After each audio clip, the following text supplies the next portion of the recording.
You're right, ladies. Men only want one thing. And that one thing is not what you're thinking.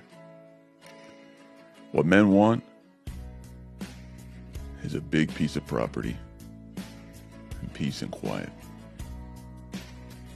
The house doesn't even need to be big. Just enough where they could stand on their back porch, stare at that sunset, with a drink in their hand, cigar in their teeth, and hearing no cars, no loud music from the neighbors next door.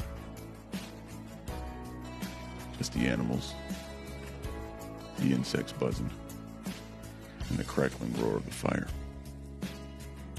That peace and quiet. That's what